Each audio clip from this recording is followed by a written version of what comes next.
ಸಮಸ್ತ ಕನ್ನಡ ಜನತೆಗೆ ನಮಸ್ಕಾರ. learn.com.bro ಪೇಜ್ಗೆ ಸ್ವಾಗತ. ನಾನಿವತ್ತು ಶಿವರಾಮ ಕಾರಂತ ಅವರ ಬಗ್ಗೆ ಹೇಳಲಿಕ್ಕಂತ ಬಂದಿದ್ದೀನಿ. ಕೋಟ ಶಿವರಾಮ ಕಾರಂತ ಇವರು 10 ಅಕ್ಟೋಬರ್ 1902ರಲ್ಲಿ ಉಡುಪಿ ಜಿಲ್ಲೆಯ ಸಾಲಿಗ್ರಾಮದಲ್ಲಿ ಜನಿಸುತ್ತಾರೆ.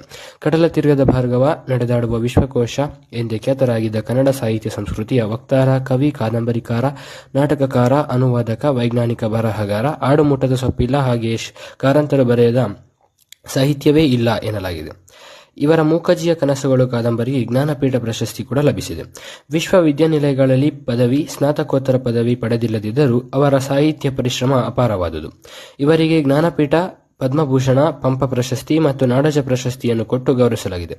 ಇಷ್ಟನ್ನೆಲ್ಲ ಕನ್ನಡಕ್ಕಾಗಿ ತ್ಯಾಗ ಮಾಡಿ 12 ಸೆಪ್ಟೆಂಬರ್ 1992ರಲ್ಲಿ ಇಹಲೋಕವನ್ನು ತ್ಯಜಿಸಿದರು.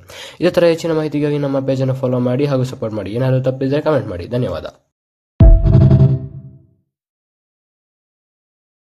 ಸಮಸ್ತ ಕನ್ನಡ ಜನತೆಗೆ ನಮಸ್ಕಾರ. learn.com.bro ಪೇಜ್ಗೆ ಸ್ವಾಗತ. ನಾನಿವತ್ತು ಶಿವರಾಮ ಕಾರಂತ ಅವರ ಬಗ್ಗೆ ಹೇಳಲಿಕ್ಕಂತ ಬಂದಿದ್ದೀನಿ. ಕೋಟ ಶಿವರಾಮ ಕಾರಂತ ಇವರು 10 ಅಕ್ಟೋಬರ್ 1902ರಲ್ಲಿ ಉಡುಪಿ ಜಿಲ್ಲೆಯ ಸಾಲಿಗ್ರಾಮದಲ್ಲಿ ಜನಿಸುತ್ತಾರೆ.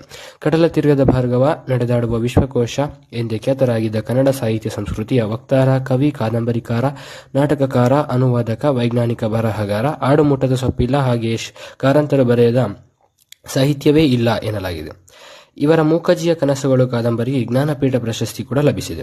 ವಿಶ್ವವಿದ್ಯಾನಿಲಯಗಳಲ್ಲಿ ಪದವಿ, ಸ್ನಾತಕೋತ್ತರ ಪದವಿ ಪಡೆದಿಲ್ಲದಿದ್ದರೂ ಅವರ ಸಾಹಿತ್ಯ ಪರಿಶ್ರಮ ಅಪಾರವಾದುದು. ಇವರಿಗೆ ಜ್ಞಾನಪೀಠ, ಪದ್ಮಭೂಷಣ, ಪಂಪ ಪ್ರಶಸ್ತಿ ಮತ್ತು ನಾಡೋಜ ಪ್ರಶಸ್ತಿಯನ್ನು ಕೊಟ್ಟು ಗೌರವಿಸಲಾಗಿದೆ.